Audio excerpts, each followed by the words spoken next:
Have you ever walked into a room and felt invisible?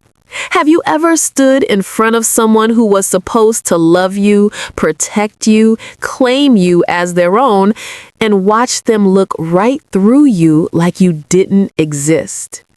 What would you do if the man who threw you away like garbage suddenly had to face the truth of who you became without him?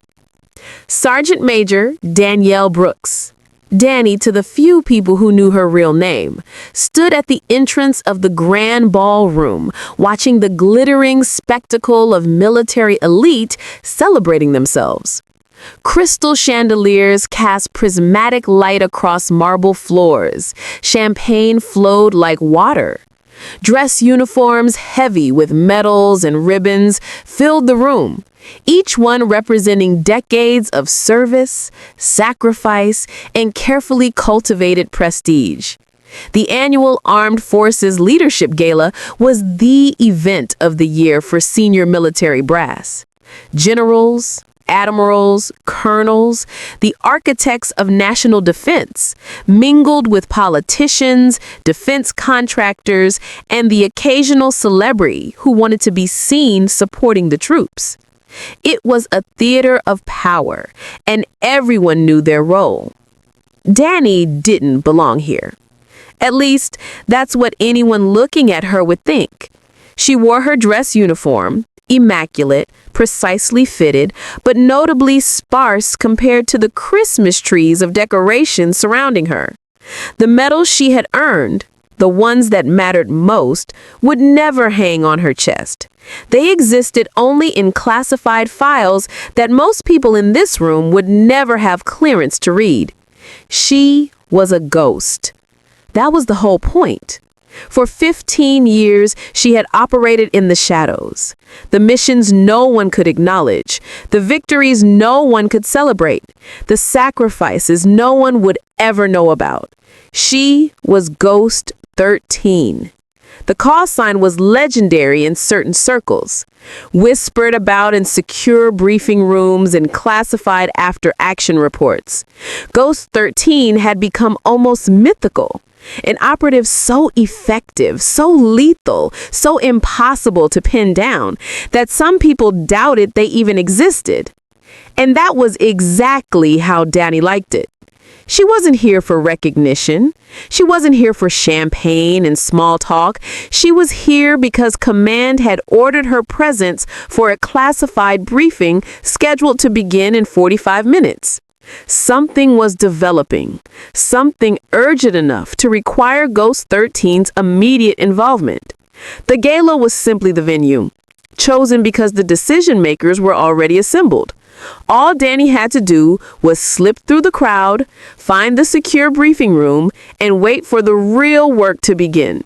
Simple enough, except for one complication she hadn't anticipated. She saw him the moment she stepped into the ballroom. General Raymond Carter. 3 stars gleaming on his shoulders, chest heavy with decorations earned over a 30-year career. Silver hair perfectly groomed, posture ramrod straight, the picture of military distinction and authority. He was holding court near the center of the room, surrounded by admirers hanging on his every word. Politicians laughed at his jokes. Junior officers nodded eagerly at his wisdom. Even the other generals seemed to defer to him, acknowledging his reputation as a strategist and leader.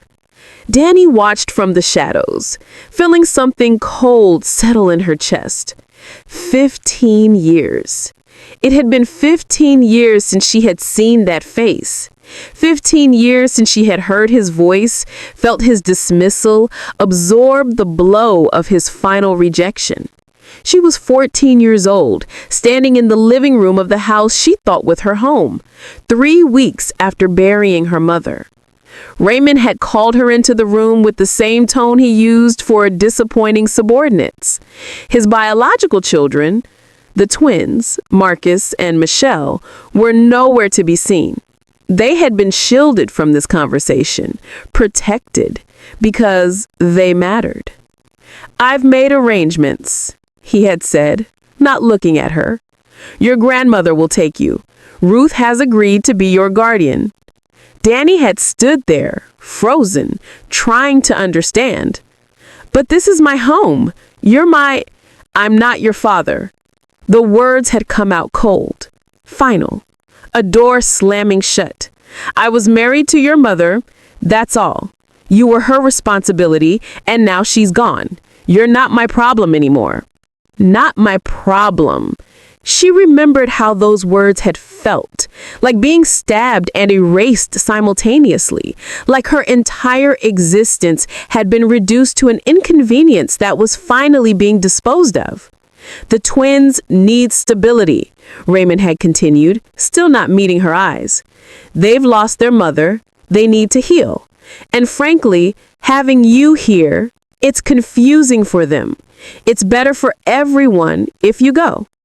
Better for everyone, except the 14-year-old girl standing in front of him, orphaned and about to be abandoned by the only father figure she had ever known. She had wanted to scream, to beg, to throw herself at his feet and promise to be better, quieter, less visible, anything to stay. But even at 14, Danny understood something fundamental about Raymond Carter. He had already made his decision. Probably made it years ago. She had never been his daughter. She had been a temporary inconvenience attached to the woman he married. And now that Monica was gone, there was no reason to pretend anymore. So Danny left. She climbed into her grandmother's car with a single suitcase and a heart full of broken glass. She watched the house grow smaller in the rearview mirror until it disappeared entirely. And she had promised herself something that day. She would never let anyone make her feel that small again. She would never beg for anyone's love or approval. She would build herself into something so strong, so unbreakable, that no one could ever throw her away again. 15 years later, she had kept that promise. And now, standing in this ballroom, watching Raymond Carter bask in the admiration of people who didn't know what he really was, Danny felt the ghosts of that 14-year-old girl stirring inside her. She wasn't here for him. She had to remember that. She was here for the mission, for the briefing, for whatever crisis required Ghost 13's intervention. Raymond was irrelevant, a relic from a past she had outgrown. She would slip past him, find the briefing room, and disappear back into the shadows where she belonged. Simple. Except for Raymond chose that exact moment to turn his head. Their eyes met across the crowded ballroom. For one suspended heartbeat, Danny thought she saw something flicker across his face. Recognition, maybe? Or confusion. Like he was looking at a ghost, which she supposed he was. But then his expression settled into something else. Something that made her blood run cold. Contempt. His eyes swept over her uniform, cataloging and dismissing in a single glance. Her relatively sparse decorations, her dark skin, her natural hair cropped close in a practical military style, her presence in a room where he clearly felt she didn't belong. He didn't recognize her. After 15 years, after abandoning her in her moment of greatest need, he didn't even know who she was. She was just another face, another nobody. Danny almost laughed. Almost. Instead, she squared her shoulders and began walking toward the hallway that led to the briefing room. The most direct path took her past Raymond's circle of admirers. She could have gone around, could have avoided him entirely, slipped through a side door, taken the long way, but something in her refused to hide. She had spent 15 years in the shadows by choice. She would not skulk away from Raymond Carter like a servant afraid to be seen. She walked with purpose, her footsteps steady on the marble floor, her bearing unmistakably military. She was almost past him when his voice rang out. "Excuse me." Danny stopped. She knew even before she turned that he was talking to her. "I don't think I know you." Raymond had stepped slightly out of his circle, champagne glass in hand, examining her with the air of a man inspecting something that had wandered into the wrong room. "I'm General Carter, and you are Sergeant Major Brooks, sir." Danny kept her voice neutral, professional. She would not give him the satisfaction of seeing anything else. "Sergeant Major." He repeated the rank like it was an unfortunate disease. "I see. And what brings a sergeant major to a gala for senior leadership? Are you someone's a..." The way he said it, the implication behind the pause. She was black, female, and outranked by everyone visible in the room. In Raymond's mind, she could only be here in a supporting role. Someone's assistant, someone's +1, someone who fetched coffee and took notes. "I'm here for the classified briefing, sir, if you'll excuse me." "Briefing?" Raymond laughed, looking back at his companions as if sharing a joke. "Sergeant Major, I don't know what unit you're from, but this event is by invitation only. The briefing is for senior officers and select specialists." He waved a dismissive hand toward a row of chairs along the wall. "Why don't you sit down somewhere and wait for your superior? I'm sure someone will collect you eventually." Sit down. Wait for your superior. Someone will collect you. The words hit Danny like shrapnel, each one carrying the weight of 1,000 similar dismissals she had endured throughout her life. But it was the next words that truly landed. Raymond turned back to his companions, already losing interest in her, and muttered just loud enough for her to hear, "Sit down. You're a nobody." Nobody. The word echoed through Danny's skull, colliding with the ghost of a 14-year-old girl who had been told she wasn't anyone's responsibility, wasn't anyone's daughter, wasn't anyone's anything. For a moment she was frozen, caught between past and present, between the child who had been broken by this man and the woman who had rebuilt herself from the wreckage. Then a new voice cut through the moment. "General Carter! Sir, we have a situation!" A colonel was pushing through the crowd, slightly out of breath, his face tight with urgency. "The briefing needs to begin immediately. We have a developing crisis and command is requesting Ghost 13. The effect on Raymond was instantaneous. His dismissive posture evaporated, replaced by sharp attention. Ghost 13? Even he knew that call sign. Everyone in senior military leadership knew that call sign. It was spoken in hushed tones, attached to legendary operations, surrounded by mystery and awe. "Ghost 13 is here?" Raymond asked, suddenly eager. He scanned the room like he expected someone impressive to step forward, someone who fit his mental image of what a legend should look like. "Where?" The colonel turned and pointed directly at Danny. "Sir, may I present Sergeant Major Danielle Brooks. Call sign, Ghost 13. The silence that followed was absolute. Every nearby conversation stopped. Every head turned. Raymond's champagne glass slipped from his fingers and shattered against the marble floor, champagne spraying across his polished shoes. He didn't notice. He was staring at Danny with an expression of complete and total shock. His mouth opened and closed like a fish suddenly removed from water. His face went pale, then flushed, then pale again. And Danny, Ghost 13, the legendary operative, the woman who had saved countless lives while this man collected medals and made speeches, looked directly into the eyes of the stepfather who had thrown her away. "Hello, Raymond. It's been a while." She watched him struggle to process what he was seeing. The nobody he had dismissed moments ago, the stepdaughter he had abandoned 15 years ago, the legend he had just been eager to meet. All the same person, all standing right in front of him, wearing 15 years of pain like armor. "You seem surprised. But then again, you'd have to actually look at someone to recognize them. And you never did learn how to see me, did you?" She didn't wait for his response. She turned to the colonel. "The briefing room. Now, we have work to do." "Yes, ma'am. Right this way."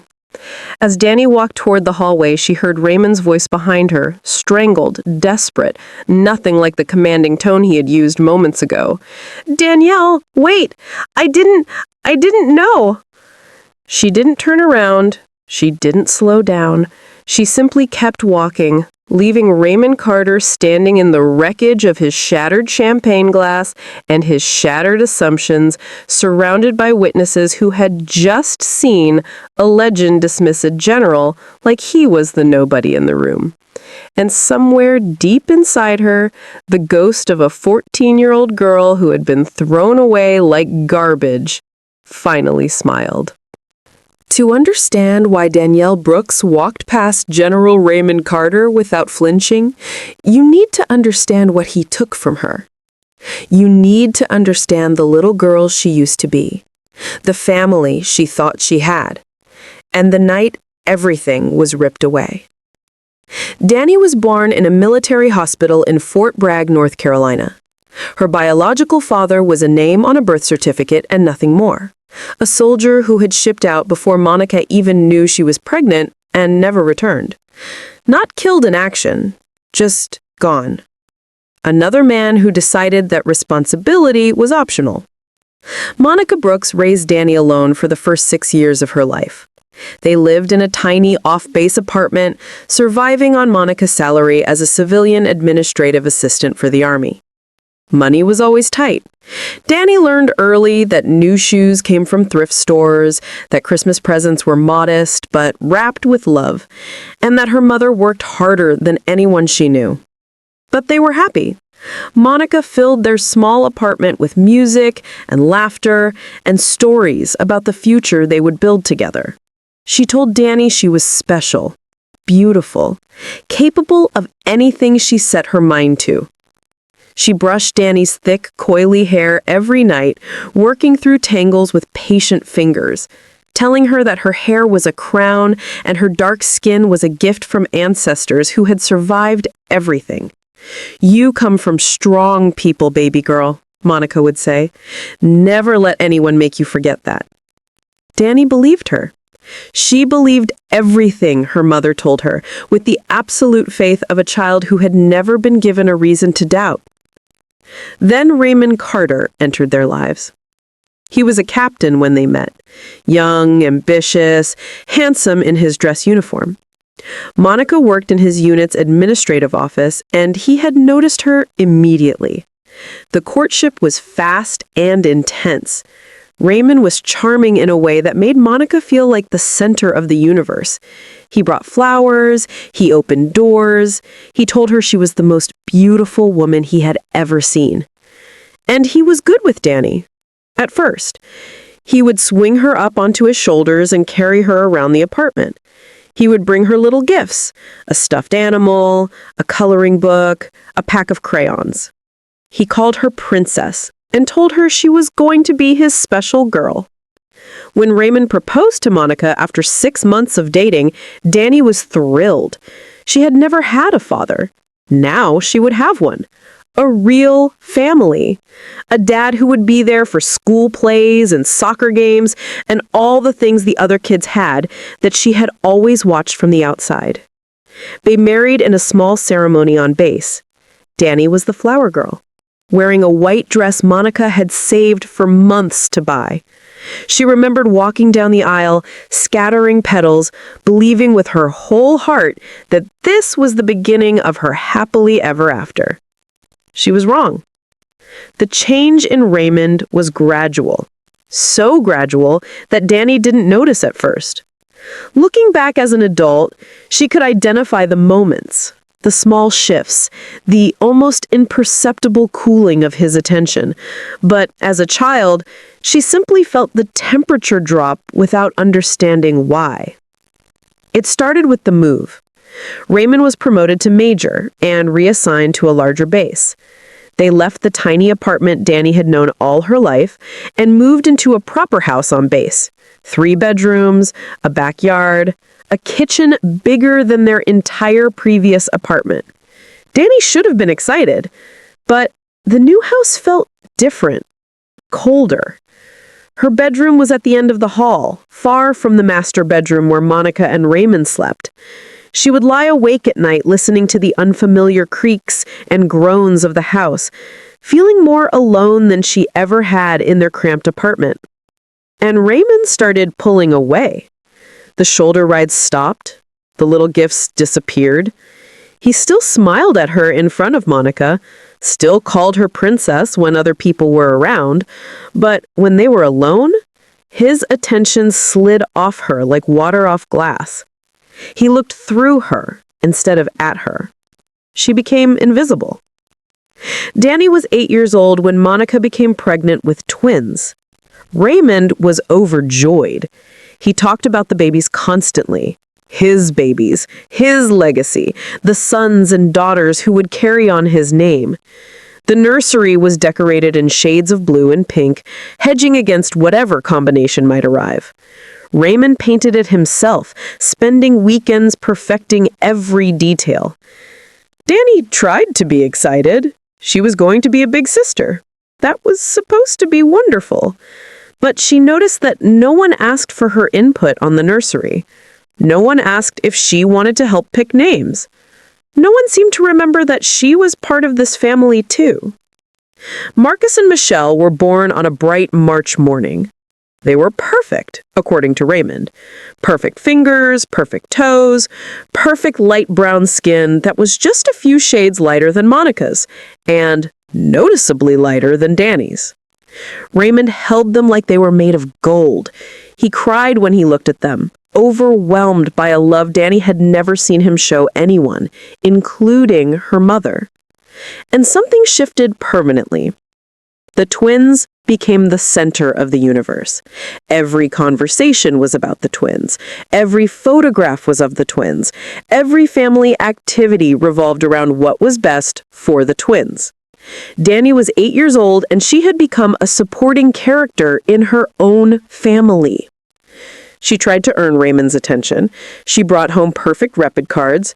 He glanced at them and set them aside, more interested in whether Marcus was sleeping through the night. She joined the soccer team and scored the winning goal in her first game. Raymond missed it because Michelle had a cold and he needed to stay home. She practiced the piano for months to perform at a recital. Raymond left halfway through to take a work call. Nothing she did mattered. Nothing she achieved was enough. And slowly, devastatingly, Dani began to internalize a message that Raymond never explicitly stated, but communicated in 1,000 small ways. She was not his real child. She did not really belong. Monica saw it.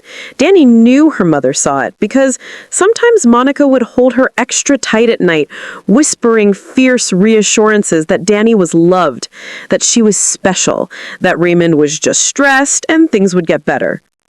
But things didn't get better. They got worse. As the twins grew from babies into toddlers into children, Raymond's favoritism became more overt. The twins got new clothes while Dani wore hand-me-downs.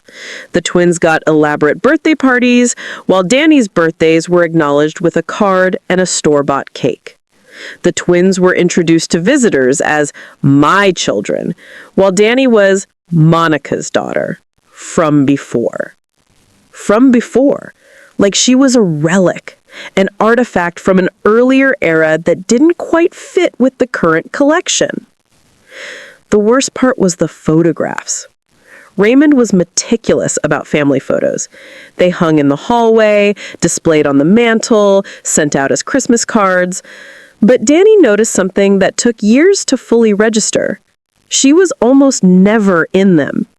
Birthday photos of the twins, Danny cropped out or standing at the edge of the frame. Vacation pictures from Disney World, Danny somehow always behind the camera or looking the wrong way. The official family portrait that hung above the fireplace, Raymond, Monica, Marcus, and Michelle. 4 people. As if Danny didn't exist. She was being erased, not at once, but incrementally, photo by photo, moment by moment, until the family's visual history contained almost no evidence of her existence. And Raymond, charming, successful, increasingly powerful, never seemed to notice. Or if he noticed, he didn't care. The comments started when Danny was about 11. Subtle observations that carried the weight of something darker. "Your hair is so ethnic," Raymond would say, watching Monica try to tame Danny's thick curls. "Can't you do something with it? Straighten it or something?" "She gets so dark in the summer," Raymond would observe after Danny came inside from playing. "She should stay out of the sun more. It's not a good look." "People might not realize she's part of this family," Raymond would mention before events where appearances mattered. "She just doesn't blend in the same way." The message was clear, even if the words were carefully chosen. Danny was too dark, too ethnic, too different. She was a visual reminder of something that didn't fit the image Raymond was cultivating. A successful military family, polished and perfect, ready for the promotional photographs that would help his career. Monica pushed back. Danny heard the arguments through closed doors, her mother defending her, insisting that Raymond treat all the children equally, threatening to leave if things didn't change. But Monica was also trapped. She had given up her career to support Raymond's. She had no savings, no family nearby, no support system beyond the military community where Raymond was increasingly powerful. Where would she go? What would she do? And so the compromises continued. The erasure continued. Danny's childhood continued to narrow around her like a cage. By the time she was 13, Danny had learned to make herself small. She stayed in her room when visitors came over. She volunteered for kitchen cleanup so she could disappear during family gatherings. She stopped asking Raymond to come to her school events because the rejection hurt less than the inevitable disappointment of watching him choose the twins instead. She was surviving. Just surviving. And then Monica got sick. It wasn't dramatic. There was no warning. One day, Monica complained of a headache. A bad one. The worst she'd ever had. Raymond told her to take some aspirin and lie down. She went to their bedroom, and she never came out. The aneurysm had ruptured without warning, killing her almost instantly.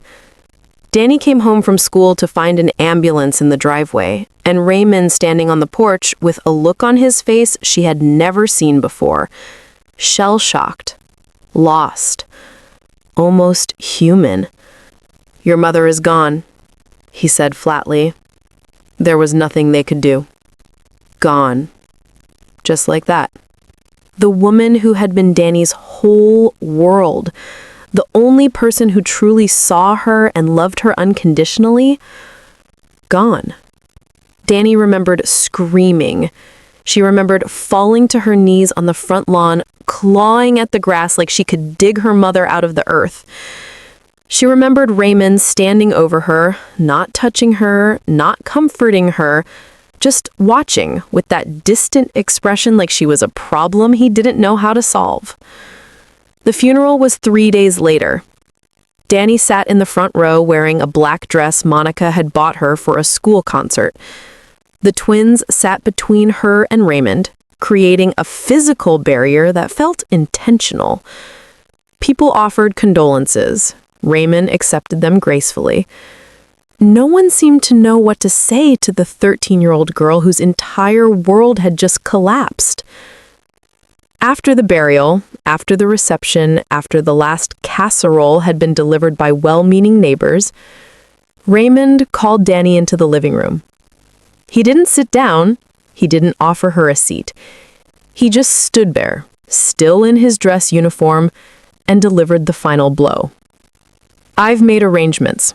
Your grandmother, Ruth, has agreed to take you in. You'll be moving in with her next week. Moving? But this is my home. I'm not your father. The words came out sharp, cold, final. I was married to your mother.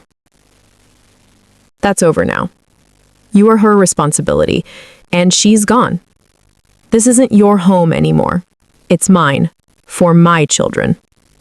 My children. Not our children. Not even your siblings. His children. The twins. The only ones who mattered. You can't do this, Danny whispered, her voice breaking. I've lived here for 7 years. Marcus and Michelle are my brother and sister. I'm part of this family. You were never really part of this family. Raymond's voice held no malice. That was almost worse. The complete absence of emotion, like he was discussing a business transaction rather than throwing away a child. Danny felt something shatter inside her. Something fundamental and load-bearing, the thing that had held her together through years of neglect and erasure. She wanted to argue, to fight, to make him see her, really see her, just once. But Raymond had already turned away. He was done with the conversation. Done with her. She was dismissed. A week later, Danny climbed into her grandmother's Ruth's car with a single suitcase containing everything she was allowed to take.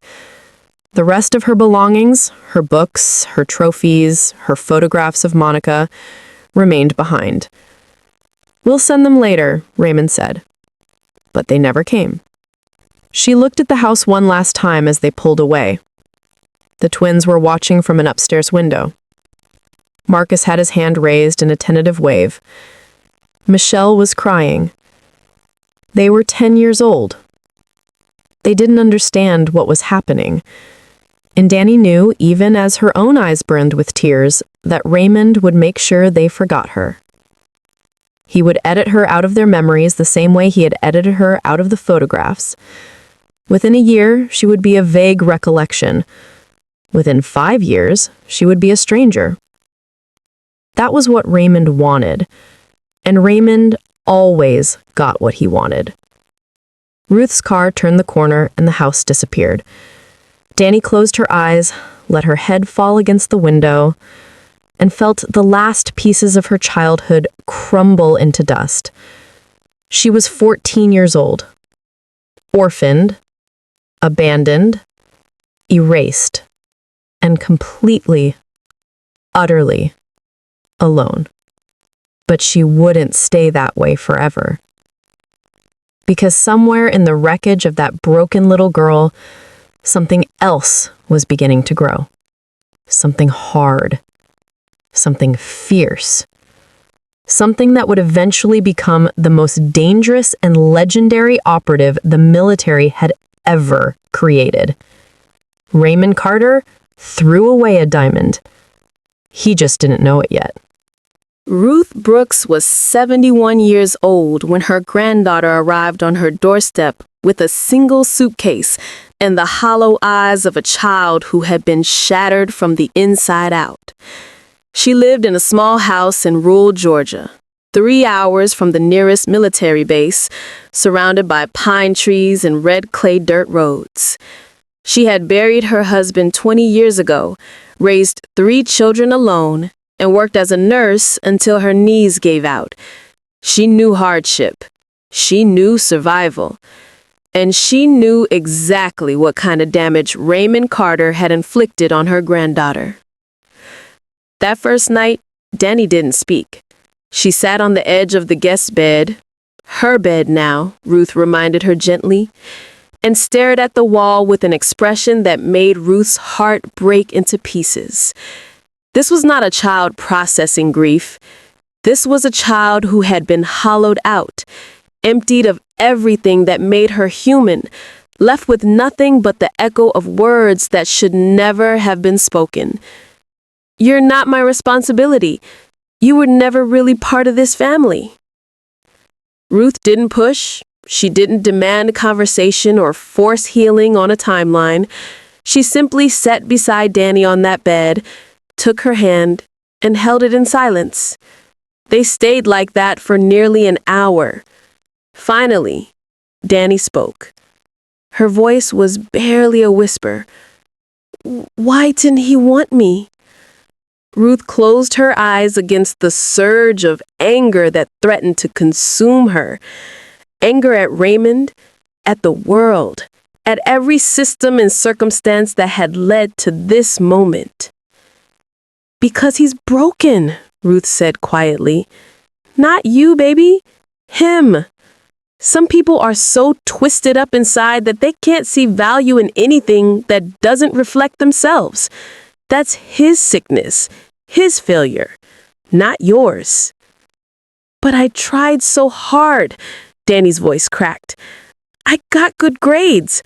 I was quiet. I didn't cause trouble. I did everything right, and he still—" "Nothing you could have done would have changed him." Ruth turned to face her granddaughter, gripping both her hands. "Listen to me, Danielle. This is the most important thing I will ever tell you. Raymond Carter's rejection is not a reflection of your worth. It's a reflection of his blindness, his prejudice, his inability to love anything he didn't create." She paused, making sure Danny was hearing every word.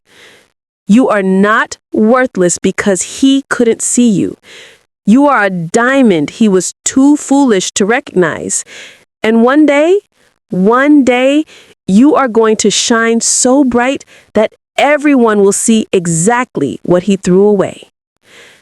Danny shook her head, tears streaming. "I don't feel like a diamond. I feel like nothing." "I know, baby. I know." Ruth pulled her into an embrace, holding her tight. "But feelings aren't facts. And one of the most powerful things you'll ever learn is how to feel broken and still keep moving forward. That's what our people have done for generations. We feel the pain and we keep going anyway. That's how we survive. That's how we rise." That night was the beginning of Danny's second life. The months that followed were brutal. Grief doesn't move in a straight line. It circles back, ambushes you, drags you under when you think you finally surfaced. Danny had lost her mother, her home, her siblings, her entire sense of identity, all in the span of 3 weeks. Some days she couldn't get out of bed. Some days she couldn't stop crying. Some days she was so angry she wanted to burn the world down. Ruth weathered all of it. She didn't try to fix Danny or rush her through the stages of grief. She simply created a container for the pain, a safe place where Danny could fall apart and be put back together as many times as necessary. She told Danny stories about their ancestors, about great-great-grandmothers who had survived slavery, who had walked to freedom with nothing but the clothes on their backs and the determination in their hearts. About grandmothers who had faced Jim Crow and still found ways to build businesses, raise families, create communities. About mothers who had marched and fought and bled so that their children could have better lives. "You come from warriors," Ruth would say, her voice fierce and proud. "Every drop of blood in your veins was earned by people who refused to let this world destroy them. You carry their strength, Danielle, and one day, you're going to use it." Slowly, something began to shift inside Danny. The grief didn't disappear. It never would. But it started to transform. The sadness hardened into determination. The anger focused into fuel. The pain became a forge, and Danny was beginning to feel herself being shaped by its fire. Ruth enrolled her in the local high school, where Danny became invisible in a different way than before. Not erased against her will, but choosing the shadows, observing, learning. She threw herself into her studies with a ferocity that surprised her teachers. She joined the track team and discovered she could run faster than anyone else, not because she had natural talent, but because she was willing to push through pain that made others quit. She took martial arts classes at a tiny dojo in town, the only black girl in a room full of country kids who didn't know what to make of her. The instructor, a retired Marine named Mr. Patterson, recognized something in her that others missed. "You've got ghosts in you," he said one day after practice, when Danny was still working the bag while everyone else had gone home. "I can see them in the way you fight, like you're trying to beat something that isn't in the room." She stopped, breathing hard, sweat dripping. "Is that a problem?" "Depends on what you do with it." Mr. Patterson crossed his arms. "Ghosts can destroy you or drive you. The choice is yours. But if you want to turn that pain into power, you need discipline, structure, a mission bigger than your own suffering." He paused, studying her with eyes that had seen combat. "Have you ever thought about the military?" The question planted a seed. Danny hadn't considered it before. Her only association with military life was Raymond, and that association was poisoned. But Mr. Patterson was different. He spoke about service, sacrifice, brotherhood. He spoke about becoming part of something larger than yourself. He spoke about transformation. The military will break you down, strip away everything you think you know about yourself. But if you survive it, you'll be rebuilt into something stronger, something forged, something nobody can shatter again. Danny graduated high school at 17 years old with honors and a full scholarship to a state university. Ruth cried at the ceremony, holding up a camera with shaking hands, making sure to capture every moment. "Your mother would be so proud," Ruth whispered afterwards, pulling Danny into a fierce hug. "So proud, baby girl." Danny hugged her back, feeling something that had been frozen inside her starting to thaw. Maybe she could have a future. Maybe there was more to life than the pain that had defined her for so long. But something was still missing. A purpose, a direction, a way to channel the fire that burned constantly inside her. The answer came on a Tuesday afternoon, 2 weeks into her freshman year. A military recruiter had set up a table in the student union, and Danny found herself drawn to it almost against her will. The recruiter was a black woman, Staff Sergeant Williams, with a presence that commanded attention without demanding it. "You look like someone who's searching," Staff Sergeant Williams observed, her eyes sharp and knowing.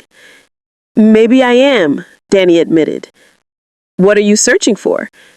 Danny thought about it, about Raymond, about her mother, about the years of being invisible, being erased, being thrown away, about Ruth's stories of ancestors who survived impossible things, about Mr. Patterson's words, "Turn that pain into power." "I want to become someone who can never be thrown away again.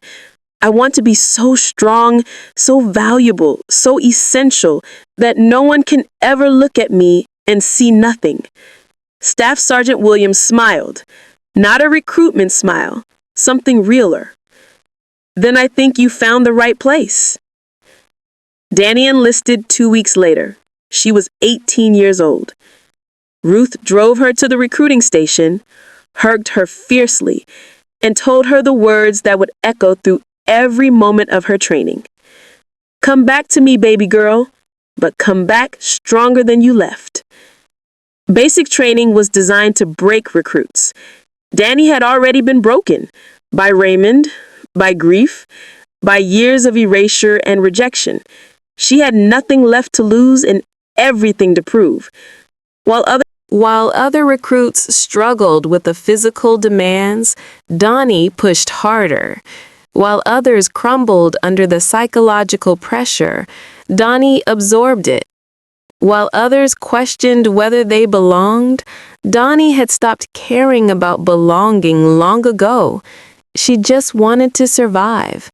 And she was very, very good at surviving. Her drill instructors noticed. They pushed her harder, expecting her to break.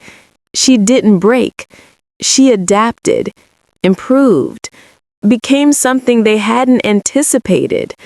Brooks is different, one drill instructor told another, watching Donnie complete an obstacle course that had defeated half her platoon.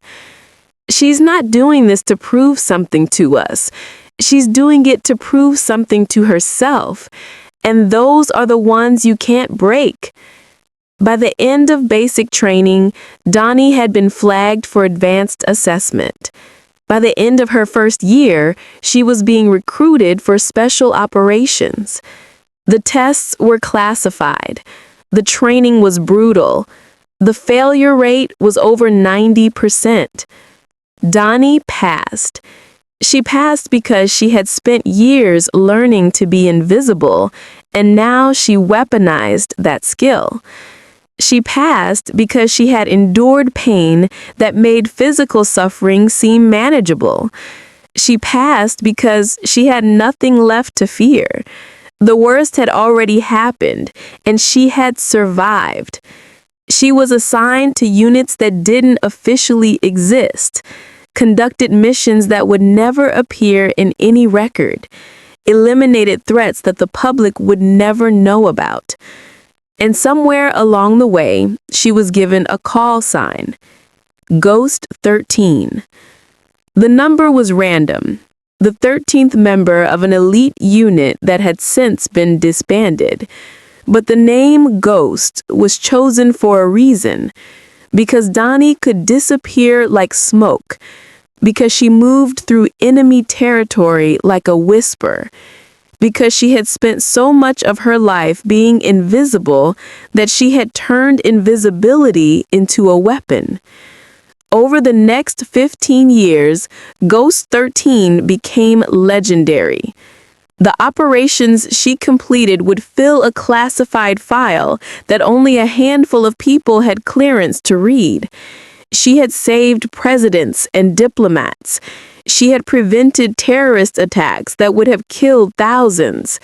She had carried wounded soldiers through impossible terrain and held dying assets in her arms while extracting intelligence that would change the course of history. She had been shot, stabbed, captured once in a mission that went wrong, and held for 17 days before fighting her way to freedom. She had scars on her body that would never fully heal, and memories that visited her in nightmares. But she had never broken, not once, not ever. Because every time the pain became unbearable, she remembered Ruth's words, "You come from warriors." And every time the darkness threatened to swallow her, she remembered the 14-year-old girl who had been thrown away like garbage. That girl had survived. She had transformed. She had become something that nobody, not Raymond, not anyone, could ever throw away again. She had become Ghost 13. And now, 15 years after her abandonment, she was standing in a ballroom watching the man who had destroyed her childhood try to comprehend what she had become. He had called her a nobody. He was about to learn exactly how wrong he was. Danny had spent 15 years avoiding Raymond Carter. It wasn't difficult. The military was vast, and she had spent most of her career in the shadows. Classified units, black ops, the kind of work that kept her name out of official channels and her face out of public events. Raymond moved through the conventional military hierarchy, collecting stars and accolades, attending galas and ceremonies where important people congratulated each other on their importance. Danny moved through the darkness, doing the work that allowed those galas to happen safely. Their paths never crossed. She had made sure of it. Not because she was afraid of him. She had long since stopped being afraid of anything Raymond could do to her, but because she had built a life that had nothing to do with him. He had thrown her away, and she had responded by becoming someone who didn't need him, didn't think about him, didn't waste a single moment of her hard-won existence on the man who called her not my responsibility. She had closed that door, locked it, buried the key so deep that most of the time she forgot it had ever existed. Ruth had passed away 4 years ago, peacefully, in her sleep, at 82 years old. Danny had been at her bedside, holding her hand, whispering the same words Ruth had once whispered to her. "You come from warriors, and you made me so proud, baby girl, so proud." After Ruth was gone, Danny had no family left. No parents, no siblings. Marcus and Michelle had become strangers, shaped by Raymond into people who probably didn't even remember they had a stepsister. No partner, no children. Her work didn't allow for those kinds of connections. She had fellow operators, people she trusted with her life, but those relationships were forged in combat and maintained through classified channels. She had chosen this life, had built it from the wreckage of her childhood, and never looked back. And she had been content with that choice, until the day command ordered her to attend the Armed Forces Leadership Gala. The notification came through encrypted channels, delivered by Colonel Marcus Webb, one of the few people who knew her real identity and served as her handler for domestic operations. Ghost 13, your presence is required at the Leadership Gala this Saturday. A situation is developing that requires your expertise. Senior decision makers will be present, and we need you in the room for an immediate briefing once the intelligence is confirmed. Danny had stared at the message for a long time before responding. The Leadership Gala, the one where every general and admiral in the country gathers to pat themselves on the back? That's the one. You know who's going to be there. A pause. Colonel Webb knew her history. Not all of it, but enough. He knew about Raymond, knew that Danny had been estranged from her stepfather for 15 years, knew that the confrontation she had spent her entire adult life avoiding might become unavoidable if she walked into that ballroom. "I know," Webb said quietly, "but this isn't optional. The situation is critical. We need Ghost 13, and we need you in position before the briefing begins. I'm sorry, Danny. If there were any other way." "There isn't. I know." Danny closed her eyes, feeling the old scars pulse beneath the surface. "Fine. I'll be there. But I'm not staying for the champagne and small talk. I get in, I do the briefing, I get out. Minimal exposure." "Understood. We'll have extraction ready if you need it." Extraction. Like she was going into hostile territory. Which, in a way, she was. The days leading up to the gala were strange. Danny had faced terrorists, warlords, and some of the most dangerous people on the planet without flinching. But the prospect of walking into a room where Raymond might see her, might speak to her, might look at her with those dismissive eyes, it stirred something she thought she had buried long ago. She found herself thinking about the last time she had seen him. The living room, 3 weeks after her mother's funeral. The cold finality of his voice as he explained that she wasn't his responsibility, had never been part of his real family, needed to leave so his actual children could heal without her presence as a constant reminder. She was 14 years old, a child, and he had thrown her away like she was nothing. Danny looked at herself in the mirror of her small apartment the night before the gala. She was 43 years old now. Her body bore the evidence of her career, scars from bullets and blades, muscles hardened by decades of training, the lean, dangerous physique of someone who had turned herself into a weapon. But her face still held echoes of that 14-year-old girl. The same eyes that had begged Raymond to see her. The same skin he called too dark. The same features he had deemed unworthy of his family photographs. You can't hurt you anymore, Danny said to her reflection. You're not that child. You're Ghost 13. You've faced death more times than he's faced a tough decision. He's nothing. He has no power over you. The words felt true, but something underneath them felt fragile. Something that whispered, what if he looks at you and still sees nothing? What if after everything you've become, you're still invisible to him? Danny shook off the doubt. She had a mission. She would complete it. Raymond was irrelevant, a ghost from her past, just like she was a ghost in the present. If they crossed paths, she would handle it with the same professionalism she brought to every operation, and then she would disappear back into the shadows where she belonged. The gala was held at the Hamilton Grand Hotel, a sprawling, historic building that had hosted military events for a century.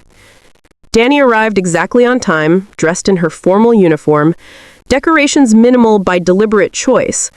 She could have worn her classified medals, the ones kept in a secure facility acknowledged only by those with the highest clearances. She could have displayed the awards that would have made Raymond's chest of ribbons look like a participation trophy. But that wasn't the point. She wasn't here to impress anyone. She was here to do a job. The ballroom was exactly what she expected. Crystal chandeliers, marble floors, hundreds of military personnel in their finest dress uniforms. Politicians mingled with generals. Defense contractors shook hands with admirals. Everyone was performing their roles in the theater of power that kept the military-industrial complex running smoothly. Danny slipped through the crowd like smoke, instinctively cataloging exits, identifying security personnel, assessing threats that probably didn't exist in this environment, but that her training wouldn't let her ignore. She was heading toward the secure corridor that led to the briefing room when she heard his voice. And that's when I told the Joint Chiefs, if we're going to commit resources to the region, we need to commit fully. Half measures get soldiers killed. Raymond Carter, holding court near the center of the ballroom, surrounded by admirers. His voice was exactly as she remembered, confident, authoritative, the voice of a man who had never doubted his importance. Danny froze. She hadn't meant to stop. Her body had simply responded to the sound before her mind could override it, flooding her system with memories she had spent 15 years trying to bury. She turned, almost against her will, and looked at him. He was older now, silver-haired, the distinguished gray that made powerful men look even more powerful. 3 stars gleamed on his shoulders, Lieutenant General. He had continued to rise, just as she had known he would. His career had been built on image and politics as much as actual military achievement, and Raymond had always been exceptional at both. He was telling a story about some operation in the Middle East, gesturing expansively, playing to his audience with practiced charm. The people around him laughed at the right moments, nodded at the right times, performed their roles as supporting characters in the Raymond Carter show. Danny felt something cold settle in her chest. 15 years. 15 years since he had discarded her like garbage, and he was standing there, basking in admiration, without a single visible consequence for what he had done. He had thrown away a child and continued to rise. He had destroyed a little girl's world and was rewarded with stars and applause. He was thriving. And she had spent 15 years in the shadows, bleeding and killing and sacrificing, never acknowledged, never celebrated, never even seen. For one bitter moment, Danny wondered if Raymond had ever thought about her at all. If he had ever spent a single sleepless night questioning his decision. If he had ever looked at the twins, now adults, living their comfortable lives, and wondered about the stepsister he had erased from his family history. Probably not. People like Raymond didn't waste time on regret. They simply rewrote history until their version became the only one that mattered. Danny tore her gaze away from him. She had a mission, a briefing to attend, a crisis to address. Raymond was a distraction, a painful one, but a distraction nonetheless. She started walking again, aiming for the secure corridor. She would pass close to his group, but she wouldn't engage, wouldn't even look at him.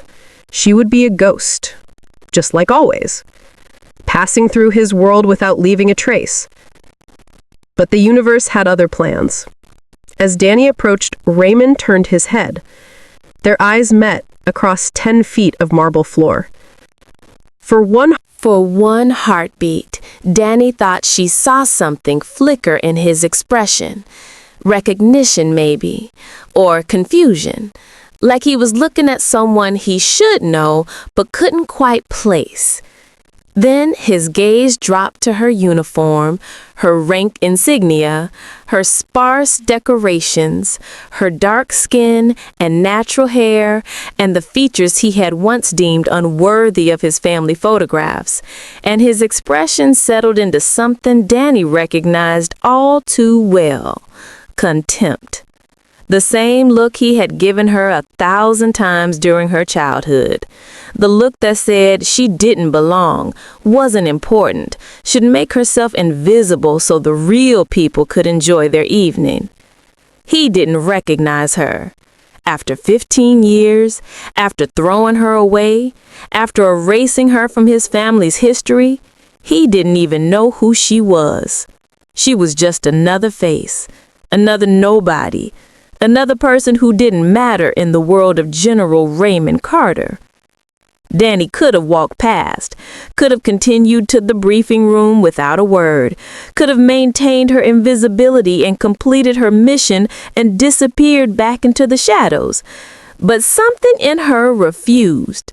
Some ember of that 14-year-old girl, still burning after all these years, demanding to be seen, demanding to exist. She walked directly toward him. "Excuse me, General. I need to get through." Raymond turned to face her fully, blocking her path with the casual arrogance of a man who expected everyone to move around him. His eyes swept over her again, cataloging and dismissing. "I don't know what unit you're from, Sergeant Major," he said, his tone dripping with condescension. "But this event is for senior leadership. The briefing is for officers with actual authority." He waved toward a row of chairs along the wall. "Why don't you sit down somewhere and wait for your superior? I'm sure someone will collect you eventually." The words hung in the air. Danny felt them land like body blows, each one an echo of every dismissal she had ever received from this man. But she also felt something else. Calm, cold, the focused stillness that came over her before combat. Because she knew something Raymond didn't. She knew what was about to happen, and she knew exactly how much satisfaction she was about to feel. "Sit down," Raymond added, already turning back to his admirers, already forgetting she existed. "You're a nobody." The word echoed through the ballroom. Nobody. And then a colonel came rushing up, breathless and urgent, and spoke the words that would shatter Raymond's world. "General Carter, sir, we need to start the briefing immediately. Command is requesting Ghost 13. Raymond's entire demeanor changed. Ghost 13? The legendary call sign, the operative whose very existence was whispered about in secure briefing rooms. Ghost 13 is here? Where? The colonel turned, pointed directly at Danny. "Sir, may I present Sergeant Major Danielle Brooks, call sign Ghost 13. And Danny watched, with 15 years of pain crystallizing into a single devastating moment, as Raymond's champagne glass slipped from his fingers and shattered on the marble floor. The champagne glass seemed to fall in slow motion, crystal catching the light of 1,000 chandeliers, pale liquid arcing through the air. Then, impact. An explosion of glass and foam against the marble floor, the sharp crack echoing through a ballroom that had gone completely silent. Every eye in the immediate vicinity was fixed on the scene. Generals, admirals, politicians, and power brokers, people who had spent their careers learning to read rooms and anticipate shifts in power, watched with barely concealed fascination as one of their own confronted something he clearly hadn't expected. Raymond Carter's face had gone ashen. The confident, commanding general who had been holding court moments earlier had vanished, replaced by a man who looked like he'd seen a ghost, which, in a way, he had. Danny stood perfectly still, watching him process. She had imagined this moment 1,000 times over the years, the fantasy of confrontation that every abandoned child carries in some secret corner of their heart. But she had never truly expected it to happen. And now that it was happening, she felt something unexpected. Calm. A vast, cold, crystalline calm that spread through her entire body. The panic and pain she had feared would consume her in Raymond's presence were absent. In their place was a clarity she recognized from her most dangerous missions, the focused stillness that came when everything else fell away and only the objective remained. Raymond's mouth opened and closed several times. His eyes swept over her face, her uniform, her posture, searching for something, anything that would make this make sense. Danielle.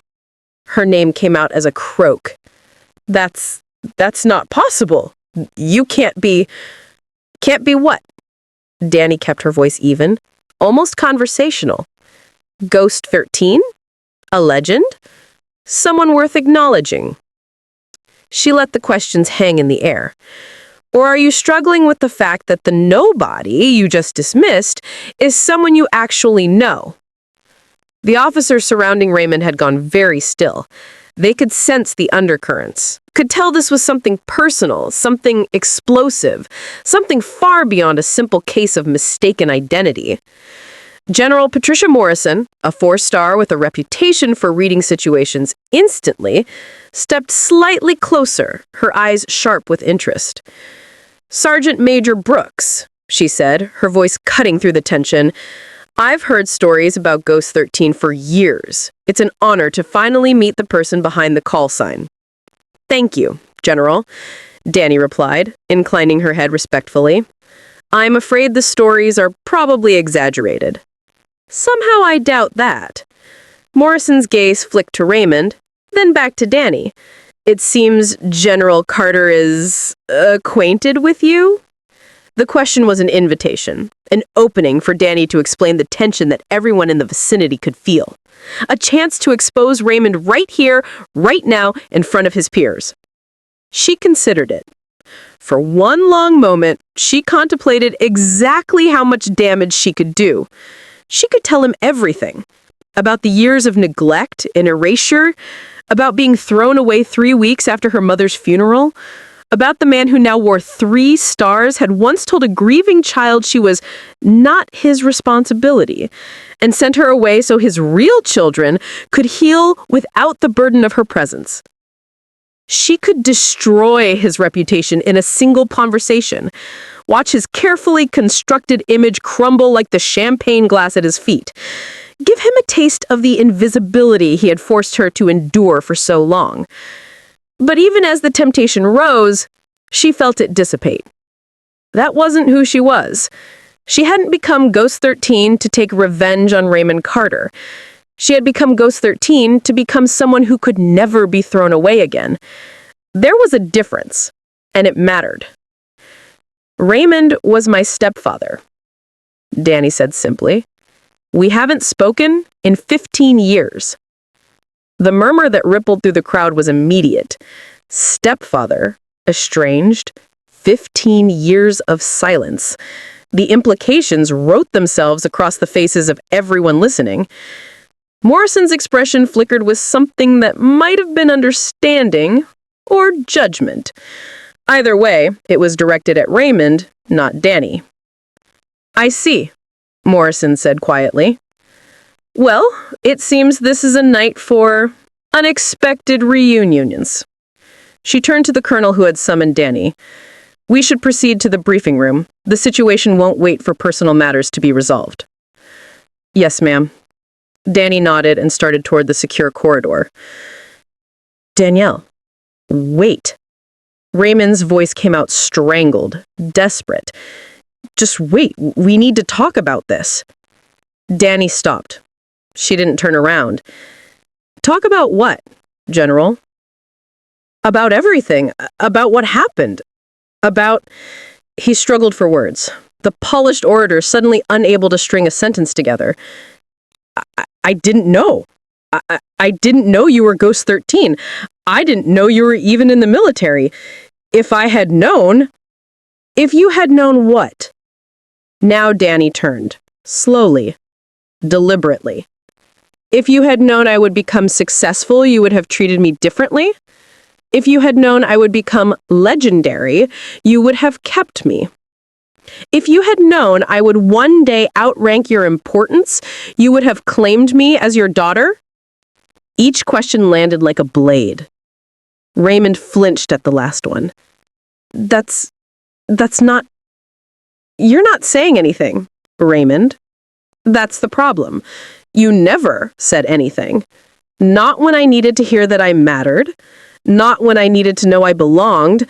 Not when I was 14 years old and you told me I was not your responsibility and shipped me off to live with a grandmother I barely knew. You had 29 years to say something. You had 29 years to pick up a phone, write a letter, send a message. You had 29 years to be a father, or at least to pretend you remembered I existed. You chose silence. You chose erasure. And now you want to talk because you found out I'm someone worth knowing? She took a step closer.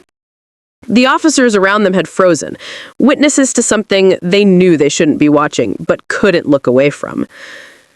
Let me be clear about something, General. I didn't become Ghost 13 to prove anything to you. I didn't spend 15 years in the shadows, bleeding and sacrificing and watching friends die so that you would finally see my value. I did it because it was who I needed to become, for me. Not for you, never for you. Raymond's eyes were wet, actual tears forming in the corners of his eyes. Danny felt nothing at the sight. Once, she would have given anything to see her stepfather show emotion about her. Now it was too little too late. Just performance without meaning. You know the irony? Danny continued. All those years you were rising through the ranks, collecting stars, being celebrated as a leader and strategist, I was out there, in the darkness, doing the work that made your comfortable career possible. Every promotion you earned came in a world made safer by people like me. Every gala you attended, every medal you received, every speech you gave, you got to have those moments because Ghost 13 was out there handling the threats you never even knew about. She gestured at the stars on his shoulders. Those stars are built on the sacrifices of people you'll never meet, people you probably dismissed as nobodies when you passed them in hallways like this one. People like me. The silence that followed was absolute. Raymond stood frozen, tears now streaming freely down his face, his decorated chest heaving with emotion he couldn't suppress. Around them, generals and admirals watched with expressions ranging from discomfort to fascination to something that looked like almost satisfaction. Rivals who had never liked Raymond Carter finally seeing him brought low. General Morrison turned to one of her aides. Well, she said quietly, I don't think anyone's going to forget this gala for a while. In the secure corridor, Danny paused to take a breath. Her hands were trembling slightly, the only sign that the confrontation had affected her more than she had shown. She pressed them flat against her thighs, steadying herself. There would be time to process later. Right now, there was a mission, a crisis that required Ghost 13's attention. She had spent 15 years becoming someone who could be counted on when everything else fell apart. She wasn't about to let a confrontation with her past derail that. She straightened her shoulders, composed her expression, and walked toward the briefing room. Behind her, in the ballroom, Raymond Carter remained frozen in the wreckage of his reputation. But Danny didn't look back. She had spent too many years looking back. From now on, she was only moving forward. Your secure briefing room was a stark contrast to the glittering ballroom Danny had just left.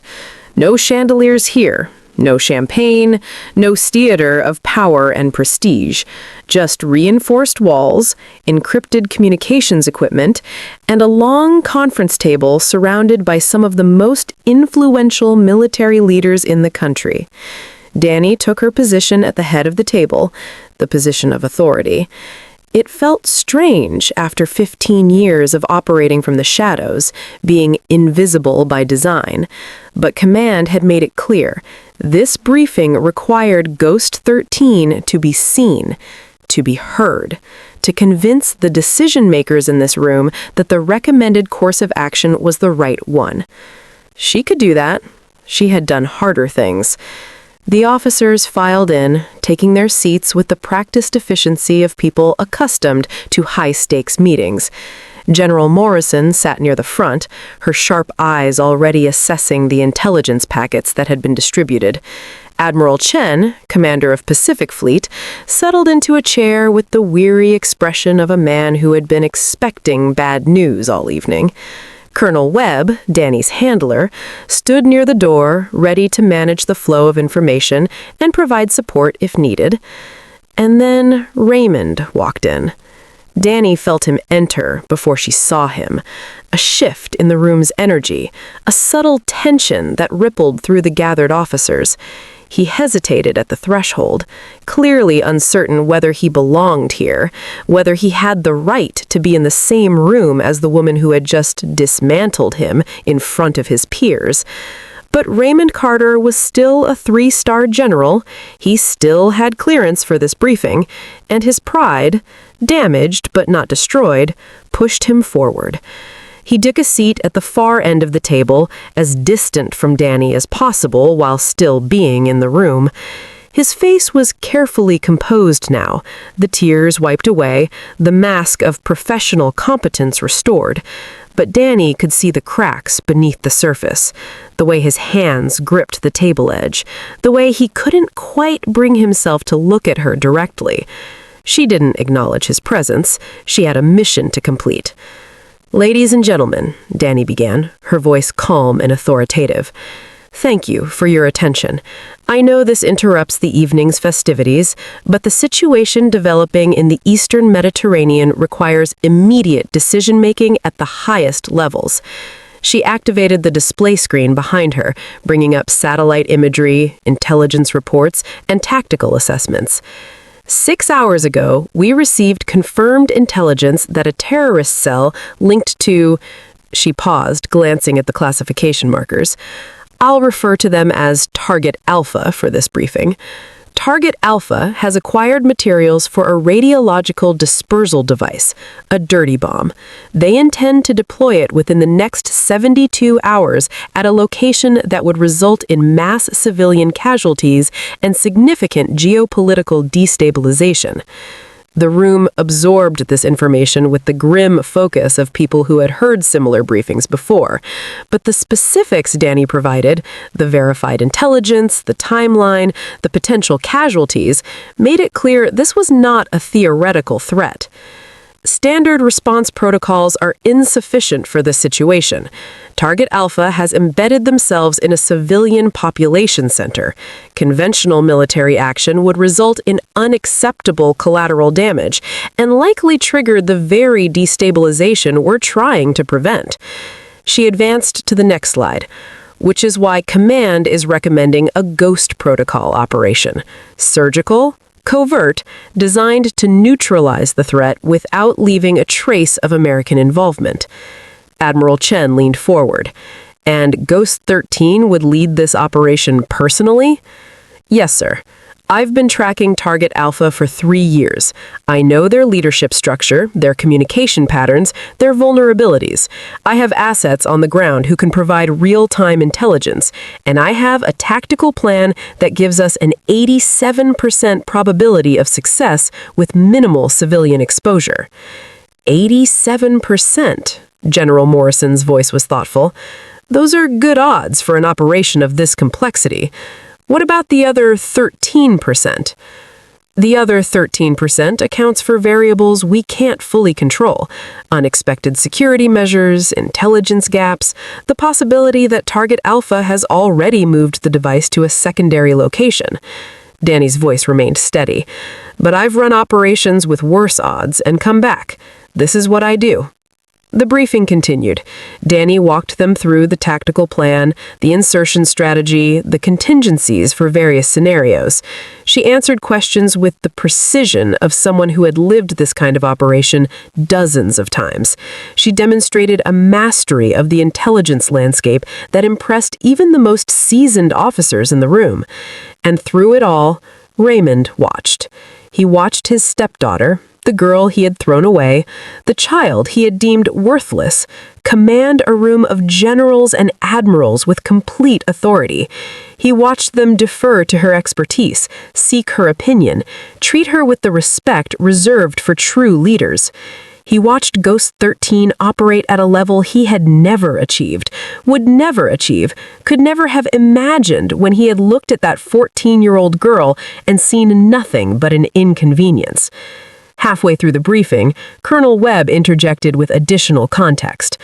For those who may not be fully aware of Sergeant Major Brooks's background, Webb said, glancing at the assembled officers, it might be helpful to understand why Command considers her uniquely qualified for this operation. He activated a secondary display. What I'm about to share is classified at the highest levels. It does not leave this room. The screen filled with a summary of operations, dates, locations, outcomes, names of assets saved, threats neutralized, catastrophes prevented. 15 years of service distilled into a series of code names and casualty counts. Operation Nightfall, 2015. Ghost 13 infiltrated a hostile compound in North Africa and extracted 3 American hostages who had been held for 16 months. All hostages recovered alive, 0 American casualties.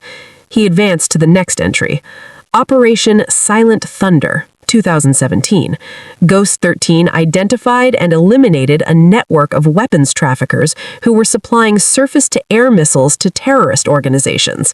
The intelligence gathered during this operation prevented an estimated 12 attacks on civilian aircraft over the following 2 years. The list continued. Operation after operation, year after year. Lives saved, disasters averted, enemies neutralized. The scope of Ghost 13's service was staggering, a career that would have earned chestfuls of medals and national recognition if any of it could have been publicly acknowledged. Operation Broken Arrow, Webb said, his voice growing heavier. This one is personal. He paused, and Danny saw him glance at Raymond. A joint military task force was ambushed in hostile territory, multiple casualties. The survivors were pinned down, surrounded, with no viable extraction route. He advanced to satellite imagery of a mountainous region. Ghost 13 was in the area on a separate operation. She diverted without authorization, infiltrated the enemy position, and single-handedly eliminated a 17-person security force. She then carried 3 wounded soldiers, one at a time, 2 miles through hostile terrain to the extraction point. The room was completely silent. Sergeant Major Brooks sustained 3 gunshot wounds during this operation. She refused medical evacuation until all other survivors had been extracted. 2 of the soldiers she saved would have died without her intervention. One of them, he looked directly at Raymond, one of them was Captain Marcus Carter. The name landed like a bomb. Marcus Carter. Raymond's biological son, the twin he had kept, the child he had deemed worthy of his love and protection. Marcus, who is alive today because Ghost 13 had risked her life to save him. Raymond's face had gone gray. His hands, which had been gripping the table, were now trembling visibly. His mouth opened, but no sound came out. Captain Carter has no idea that Ghost 13 is his stepsister, Webb continued, glancing at the assembled officers. The operation is classified. He knows only that someone saved his life. He has spent the last 4 years trying to figure out who, so he can thank them personally. Webb paused, letting the weight of the revelation settle over the room. He doesn't know that the sister his father threw away is the reason he's still breathing. The silence stretched. Every officer in the room was looking at Raymond now, watching the man who had dismissed his stepdaughter as a nobody confront the reality that she had saved his son, that she had done for Marcus what Raymond had never done for her, showed up when it mattered, regardless of the cost. General Morrison cleared her throat, breaking the heavy silence. Sergeant Major Brooks, I think I speak for everyone in this room when I say that your service record is extraordinary. The nation owes you a debt that can never be fully acknowledged. She glanced at Raymond, her expression cooling noticeably. And it seems some people owe you considerably more than... Danielle inclined her head. Thank you, General. But I didn't share any of this to seek recognition. I shared it because you need to understand who you're trusting with this operation. Ghost 13 isn't just a call sign. It's a commitment to doing whatever is necessary, no matter the cost, to protect the people who can't protect themselves. She looked around the table, meeting the eyes of each officer in turn. That's what I do. That's who I am. And if you authorize this operation, I will complete it or die trying. That's not rhetoric, it's a promise. The vote was unanimous. Operation approved. Ghost 13 would deploy within the hour. As the officers filed out, already mobilizing their respective commands to support the mission, Raymond remained in his seat. He looked like a man who had been hollowed out, his earlier arrogance replaced by something Danielle had never seen on his face before. Devastation. Complete and total devastation. Danielle gathered her materials, preparing to leave for the deployment staging area. She had no time for emotional conversations, no interest in providing Raymond with the closure he so clearly wanted. Danielle. His voice stopped her at the door. It was broken, barely a whisper. Please, just one moment. She should have kept walking. She had a mission to complete, lives to save, a legacy to uphold. But something, maybe the ghost of that 14-year-old girl who had never gotten answers, made her pause. Make it quick. Raymond stood, moving toward her on unsteady legs. Up close, he looked older than his years. The tears had returned to his eyes, and this time he made no effort to hide them. Marcus, you saved Marcus, my son. After everything I did to you, you saved my son. I saved a soldier, Danny corrected. The fact that he was your son was irrelevant. No, Raymond shook his head. No, it wasn't. You could have let him die. You could have walked away. After what I did to you, no one would have blamed you for... That's where you're wrong. Danny's voice was quiet but firm. That's exactly where you've always been wrong. You think people like me operate on revenge and resentment. You think we keep score waiting for opportunities to let our enemies suffer. She shook her head slowly. I'm not like you, Raymond. I don't throw people away because they're inconvenient. I don't calculate who deserves saving based on how they've treated me. When I saw Marcus on that mountainside, I saw a person who needed help. That's all. That's enough. Raymond's face crumpled. The composed general, the decorated leader, the man who had spent his career projecting power and authority, he crumpled like a child confronted with the magnitude of his own cruelty. I'm sorry. The words came out in a sob. I'm so sorry, Danielle. I know it's not enough. I know nothing I say can... You're right, Danny cut him off.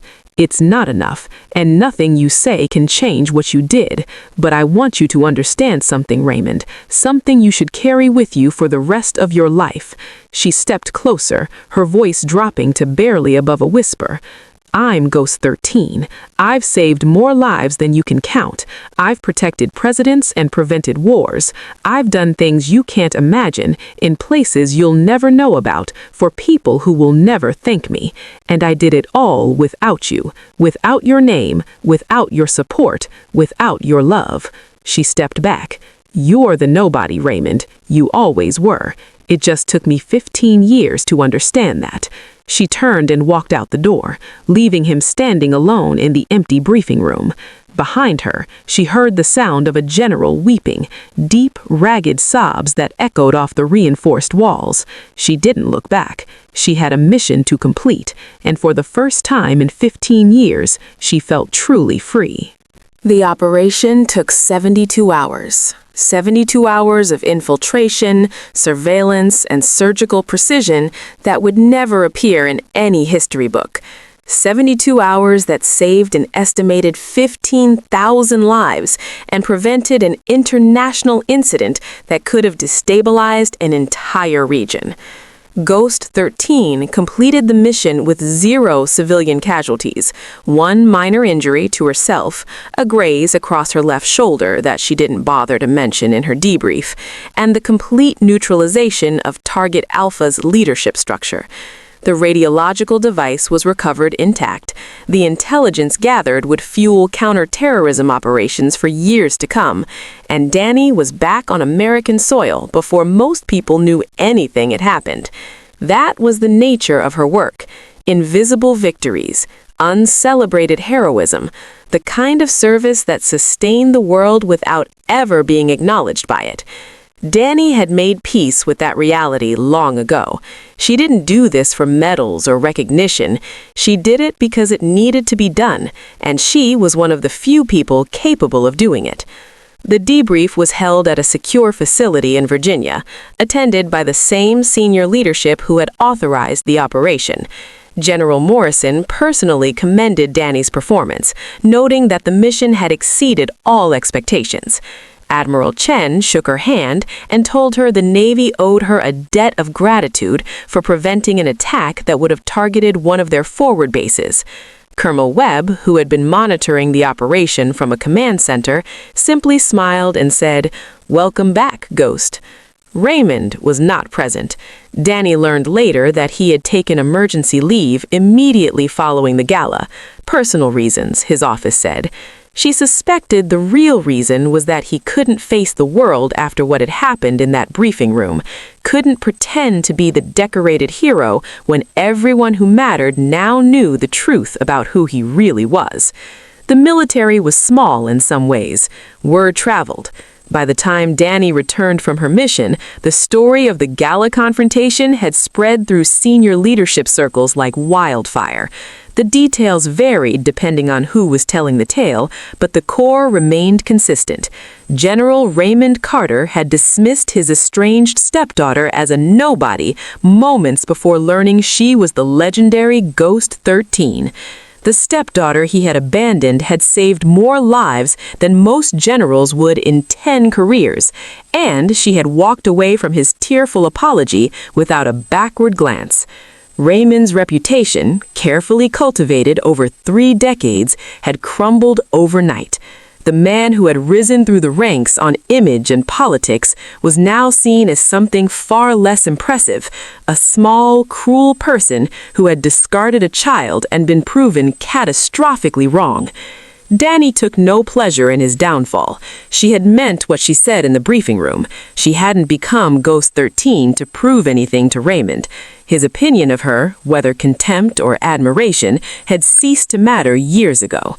What mattered was the mission, the lives she saved, the person she had become. But there was one piece of unfinished business that she couldn't quite let go of. 3 weeks after the operation, Danny found herself standing outside a modest house in suburban Maryland. It was a far cry from the grand military housing Raymond had occupied during his career, a small ranch-style home with a patchy lawn and a basketball hoop in the driveway. Marcus Carter's house. She had found his address through official channels, justifying the search as routine follow-up on a previous operation. But standing here now, her heart pounding in a way it never did during actual combat, she understood that this had nothing to do with routine. She had saved Marcus's life 4 years ago. He had spent those 4 years trying to find out who his mysterious rescuer was, chasing classified dead ends and unanswered questions.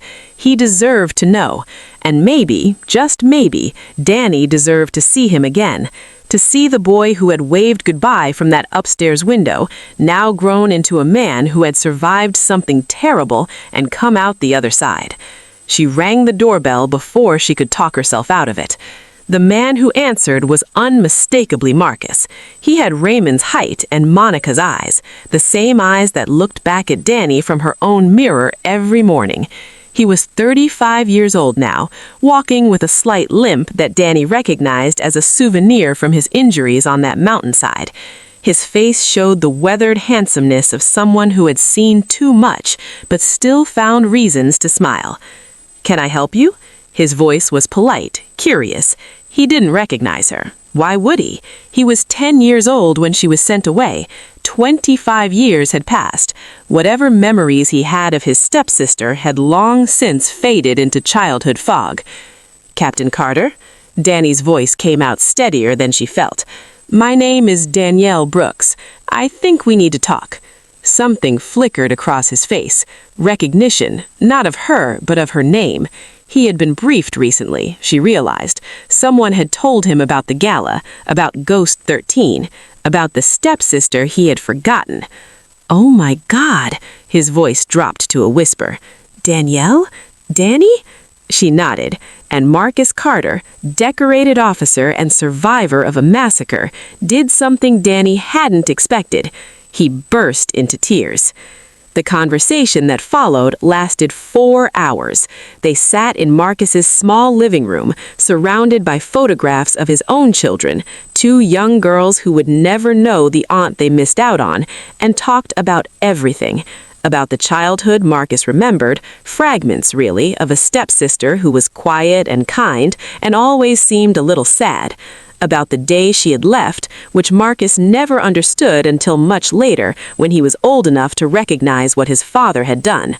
About the years of silence, the questions that were never answered, the sister who had vanished like she had never existed, and about the mountainside, the night Marcus had been certain he was going to die. The figure who had appeared out of the darkness, impossibly skilled, impossibly brave, carrying him and his fellow soldiers to safety through enemy fire. "I've been trying to find you for 4 years, Marcus said, his voice rough with emotion. "I submitted request after request. I called in every favor I had. I just wanted to say thank you to whoever saved my life." He shook his head. "I never imagined it was you. I didn't save you because you were my stepbrother. I didn't even know it was you until afterwards. I just saw soldiers who needed help. But you came back for us 3 times, with bullets flying everywhere. You got shot, Danny, for us. That's my job." "No," Marcus leaned forward, his eyes intense. "That's who you are, and I'm so sorry for what my father did to you, for what I didn't do. I should have fought harder to stay in touch. I should have—" "You were 10 years old," Danny cut him off gently. "You didn't do anything wrong. You were a child. Raymond made the choices, not you." "But I'm not a child anymore," Marcus's voice hardened with determination, "and I've spent the last few weeks learning exactly what kind of man my father really is. I always made excuses for him, told myself he was tough but fair, demanding but loving. I didn't want to see the truth." He met her eyes. "He threw away the best of us, Danny. You. He threw you away, and you became something extraordinary anyway."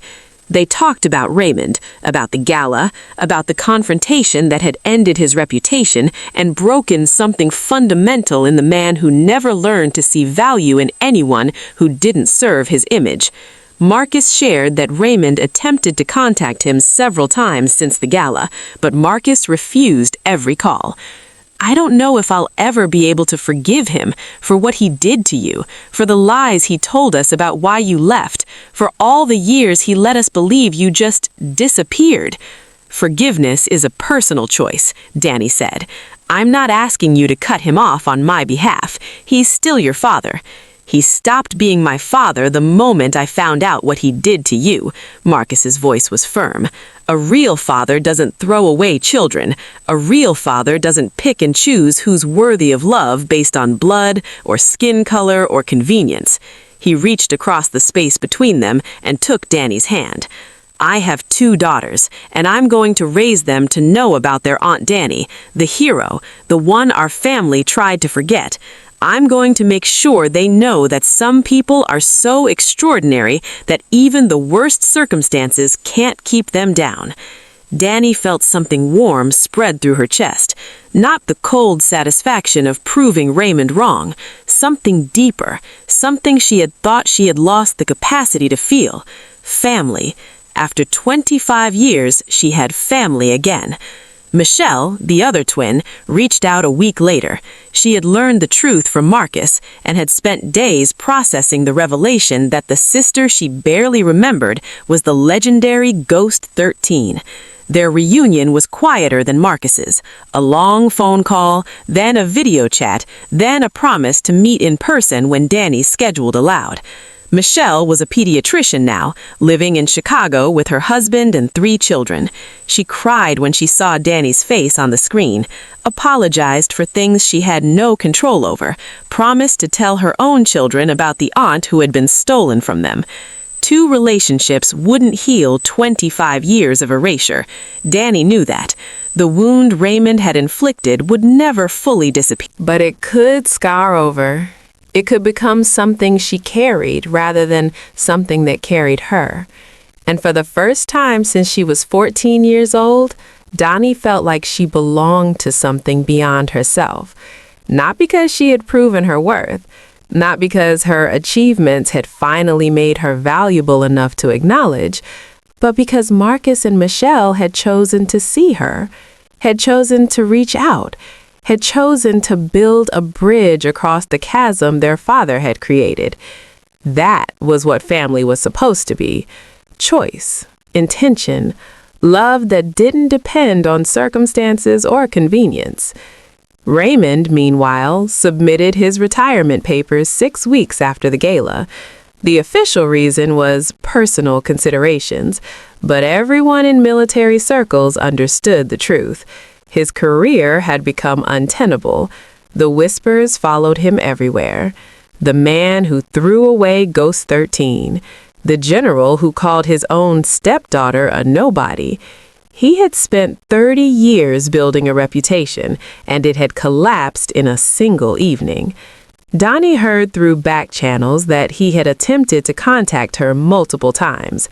Letters sent to her official military address, messages left with Colonel Webb, even a handwritten note delivered to the secure facility where she sometimes trained. She read none of them.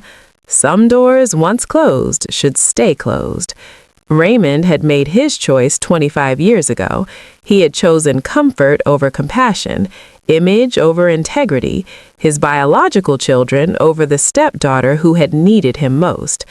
The consequences of that choice were not Donnie's responsibility to mitigate. She had spent her whole life building something from the wreckage he had created. She owed him nothing. Not her time, not her attention, not the closure he so desperately sought. A year after the gala, Donnie stood at Ruth's grave on the anniversary of her grandmother's death. The cemetery was quiet in the early morning light, dew glistening on the grass, birds singing in the trees that lined the memorial garden. "I did it, Grandma," Donnie said softly, her hand resting on the cool marble headstone. "I became someone they couldn't throw away, someone who matters, someone who saves people instead of discarding them." She knelt down, pressing her palm against the engraved letters of Ruth's name. He knows now. Raymond knows exactly what he lost. And you know what? It doesn't feel as good as I thought it would. It doesn't fix anything. It doesn't heal the wound. She paused, feeling tears prick at her eyes, something she rarely allowed herself anymore. But I'm okay. I'm finally okay. Not because he acknowledged me, but because I acknowledged myself. I know who I am now, Grandma. I know what I'm worth, and I know that it has nothing to do with whether Raymond Carter could see it. She stood, brushing grass from her knees. Marcus and Michelle are back in my life. You would love them, Grandma. They're good people. Better than their father ever deserved. She smiled through her tears. I have family again. Real family. The kind you taught me to build. With choice and intention and love that doesn't depend on anything except being present for each other. The morning sun was rising higher now, warming her face, burning away the dew that had settled on everything. A new day, a new chapter. I'm going back to work tomorrow. There's always another mission, another threat, another group of people who need someone willing to walk into the darkness on their behalf. She touched the headstone one final time. But I wanted you to know, I'm not doing it from a place of pain anymore. I'm doing it from a place of purpose, of peace, of finally understanding that the little girl you saved, the one who showed up on your doorstep with broken eyes and a broken heart, she grew up okay. She grew up strong.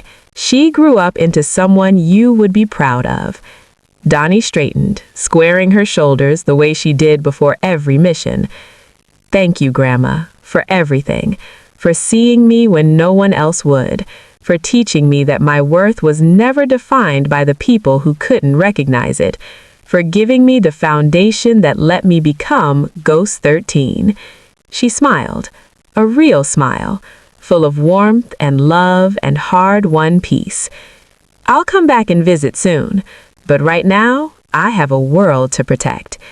She turned and walked away from the grave, toward the car that would take her back to the life she had built. A life of service, of sacrifice, of invisible heroism that would never be publicly celebrated. But also a life of family, of connection, of finally belonging somewhere, not because she had proven herself worthy, but because she had always been worthy. Raymond's rejection didn't define her, it forged her, and the woman who walked out of that cemetery was something Raymond would never understand. She was whole, she was loved, she was Ghost 13, and she was finally, completely, irrevocably free.